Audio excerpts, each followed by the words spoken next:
Getting ready for the FOMC meeting on September 20 and 21, 2016. Money does not make money. Seriously, money doesn't make money. I am Gopalan Ramachandran, Ramach, and my email is upturnmanifesto@gmail.com. The Federal Open Market Committee of the U.S. Federal Reserve System will meet on September 20 and 21, 2016 to vote for or vote against a hike in the federal funds rate, the Fed funds rate. The FOMC had voted on December 16, 2015 to hike the Fed funds rate by 25 basis points to this target range, 0.25% to 0.50%. The FOMC did not change this range in its subsequent meetings in March, April, June, and July 2016. My assessment: there's a need to vote for a hike since the near zero Fed funds rate has held back the recovery. There'll be one more meeting of the FOMC before Election Day. The FOMC meeting on September 20 and 21 will precede the presidential debates. The three debates are on September 26, October 9, and October 19, 2016. The moderators will most certainly request the candidates to express and then explain their assessments of the policies of the U.S. Federal Reserve. There'll be one more meeting of the FOMC on November 1 and 2, 2016, and of course Election Day is November 8, 2016. What would or what should the FOMC do when they meet on September 20 and 21, 2016? We have begun work on these. We have adopted a step-by-step approach. The most recent step was to ask ourselves a question: why do households save? We now continue to the third stage. Before that, what are the answers to this question about savings? We need to save because our economic lives do not last forever. Our productive lives do not last forever. Our income streams do not flow forever. There are three principal forces at work: retirement, replacement by competition, and displacement by technology. So what do?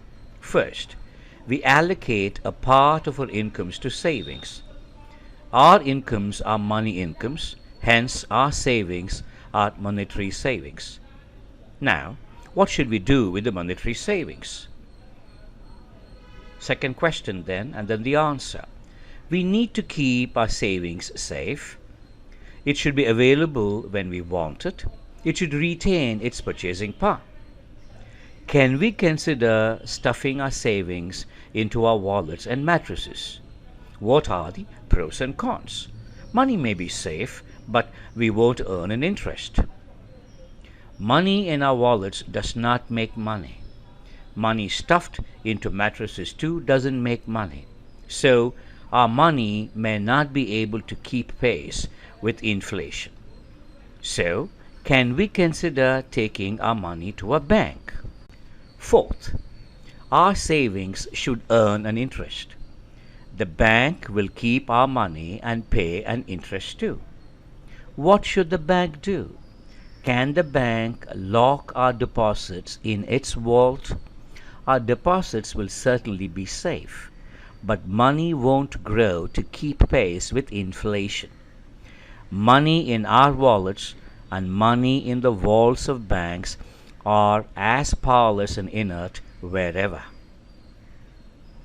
Fifth, very seriously now, money does not make money.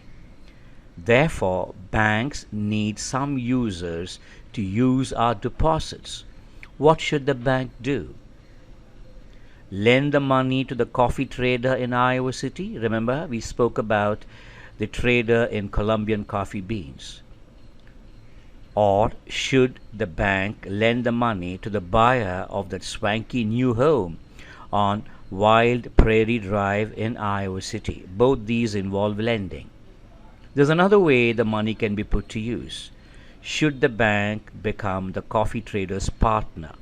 Or should the bank become a joint owner of the home on Wild Prairie Drive? We could also consider bypassing the banks. We can make our deposits work for us. What should we do?